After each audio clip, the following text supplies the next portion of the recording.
how's it going? This is 50 pips, 21st of April, 2013. Not making any trade calls or recommendations. You and only you are responsible for your own trades. The fact that you're listening to this means you've read, you understand, you accept all the disclosure disclaimers. We're just here performing some live technical analysis in a learning context for educational purposes only. So guys, we'll have to see what's happening here. We've got some gap ups, Euro gap up right here. And Mark will need to settle tonight. I think what I wanted to do this week, I just wanted to go through a couple of FX pairs, just trying to keep it short. Nothing too much going on really. Some interesting action, but really nothing too out of the extraordinary really. So what's going on the yen? So yen, we were talking about that big move down, which was the retracement, and we're saying that the market was positioned long and likely a lot of trap shorts will be trying to cover on any dip, and a lot of people who missed the move will be looking to buy any dip on this. We're still looking for this to press into the 100 and ultimately maybe even take a stab at the 105s. So right here we've got a gap up, and as we've been saying the whole of last week, we expected this to hold, the 96.50s to be pivotal, and the fact that we're holding above this, these highs to be tested and broken. Okay, also apart from this structure here, this is also 50 back on the retracement. You see the move all the way back from that base at 92.50s into those recent highs, 99.90s. We retrace back into the pivotal 96.70s, smack in line with that previous resistance, now acting as support. The buyers are coming in at the 50 back, and bam, right back to the scene of the crime, those last highs. And what we're expecting on a break, we're looking for a 123 target, at least here's going at 101.60s, then 150 extension, 103s. But remember, our ultimate outlook we've been looking at for this year is to see this continue to grind higher into the 105s. Okay, so what do we got? We got USD CAD. CAD's interesting to the sense that we've got either we're in the process of putting in an elaborate top, or this is going to press out a higher and break potentially quite aggressively to the upside. At the moment, the way I'm looking at this is, you see here, we had this chop zone right here where the market was trying to consolidate, and it finally broke ahead outside. Now what's interesting is it broke outside, and look at what's happening. This previous resistance is acting as support. You see these wicks forming. Basically what this means is the buyers are still coming in, buying that previous resistance, acting as support, trying to form a new base here for a test of those 103s, 103.50s, of those recent swing highs. We're back at a very familiar level, which is the 0270s. We discussed the 0270s quite a lot in the past, all this kind of consolidation and chop range here. So I wouldn't, I don't think we're looking at it's not a done deal that we're necessarily pressing higher. What I'm going to be looking at this week are daily closes above or below the 0270s. Now, if we get a daily close above the 0270s, then I'm going to look for the market to continue to try and press up into the 0310s, 0360s, and I think this will be an interesting, very interesting resistance to have to deal with. Now, as long as we keep closing below the 0270s from a daily basis, I would expect us to see a move back into this familiar sideways chop range, potentially even a test of the 0150s. Now we really need to get a break, a daily close below this level for us to try and make that move back into parity, and a day close above the 0270s to make a run for the high. So the levels I'm watching, again, action around these 0270s, upside resistance zone, and support these 0150s. Again, as long as we hold below the 0270s, I think we've still got a chance of us trying to form some kind of elaborate top here and ultimately a move back down into the parity mark.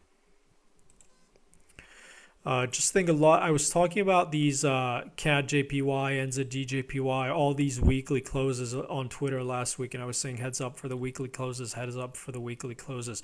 And I just picked one.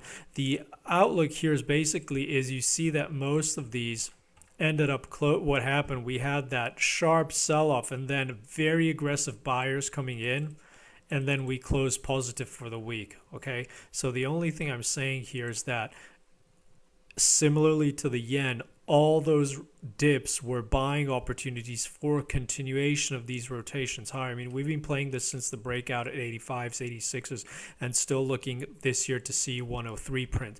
And it's exactly the same thing on GPB, JPY, right? Even on the downgrade news, that's still, does not change the fact that yen is going to be sold. The flows are going to be pushing all these currencies against the yen higher, at least for the short or foreseeable future. Okay. Another commodity currency which is interesting is Kiwi, right? What's happening on Kiwi? So we've been talking about the pivotal level on Kiwi, which is these 84.70s. Okay, and we've been talking about daily closes above or below here. And as long as we close below these 0470s, this is trading heavy. Now, one thing, and I think it's clear that basically after we broke these previous highs, we started to get aggressive sell-off, and now the market's selling here. Now, a lot of people were focusing on this low that was made here, also because that's tying in line with 50 back of that most recent move up from those 81.50s into those 86.70s. So this is a 50 back buy zone if you're looking at this in terms of fibs trying to play the continuation of the move. The only thing I wanted to point out here is similarly to CAD, right? We had that zone that was a chop zone. Don't expect necessarily to see a very aggressive momentum come in if you break outside of the zone, like we're not seeing on CAD here. Here on Kiwi, I think what we need to take out and close below to get some really aggressive move down is this bot support we have down here at 83.20s, 82.70s. So unless I get daily closes below here, I mean, I think this could still stay sideways or continue to make tests of the high range. So going into the week, daily close above below 84.70s is what I'm looking at. To the downside for the week, my support, or the most interesting closest support I'm looking at, is these 83.20s into 87.20s, and to the upside are those recent highs. So this is pretty much what I'm looking at on this chart. Okay. Now going on to cable and euro. So what's going on cable? So cable, this is a familiar chart. Most of you should be aware of this, familiar with the chart. And what we were talking about was basically the pivotal nature of the 153.00s and the fact that we looked and we expected this base to hold, and we were looking for a retracement all the way back into the 50 back of this move. We're looking for a move back into 55.80s. Okay. Now, our broader trading range on the week, or in terms of levels, is 55.80s to the upside, 50.30s to the downside. That's not going to change. Also, the fact that we've got pivotal action, important daily close above or below the 53, does not change. Now, we had the downgrade at the end of the day. Clearly, the news was leaked on the downgrade because the pair was basically holding a very good bid tone all day, and then we started to sell off very aggressively. So we moved up about 100 pips or so, and then towards the end of the day we started to sell off another. We retraced pretty much all the 80-90 pips we'd made on the day, and then into the downgrade. So clearly somebody knew about that. I'd be very surprised if that hadn't been leaked. But what's interesting here is that anyways, the downgrade shouldn't be any big news to anybody, but what's interesting is on the move back down, we're right back into these supports, right? And the support is going to be really important. So in terms of the support here, I'm on a 4-hour chart. If we're opening pretty much where we closed. Watch out. Should we try and make a stab for this low in Asia?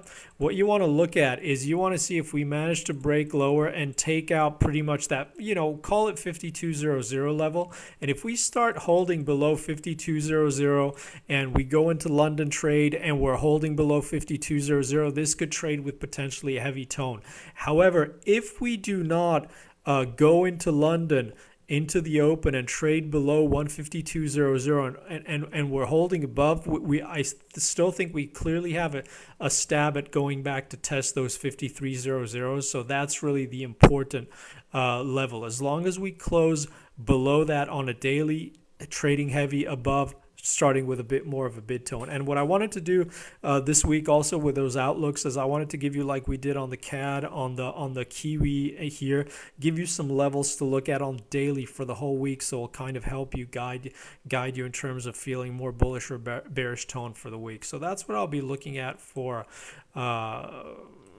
cable going into this week. So definitely interesting. Going to see interesting how the flows react in London after they after the weekend. They'll have a proper chance to react to the downgrade. Still going to be focused on this weekly chart here, but the 4-hour, the daily, the levels are the same, right? So you could have copied the levels down, just flip back on a 4-hour. I'd spend the week on a 4-hour or something like that rather than the weekly, clearly intraday during the sessions.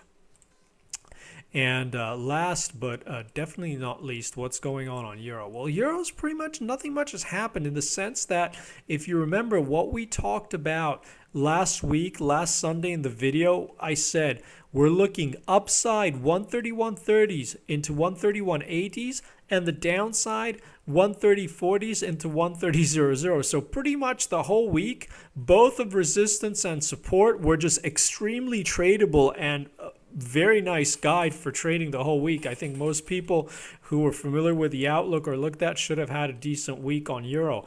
And going into this week, so nothing much has changed, right? We've had volatility, but what we say is do not get confused by velocity of the move inside a trading range, right? You need to see a break and a hold outside of this range. And what happened last week, even though we had a lot of velocity, this is what it's all about, guys, understanding context. Even though we had velocity inside this range, we never got a daily close below the 130s. We never got a daily close above the 131.80s, right? So much to do about nothing in that sense. So sideways trading as long as here. Now you can look back at the other recordings. There's a much more detailed view of Euro, but basically what's going on, the fight is between the shorts looking to keep, after this move down, looking to keep the pressure on here, right? For a continuation right back down to test those 128s and break lower.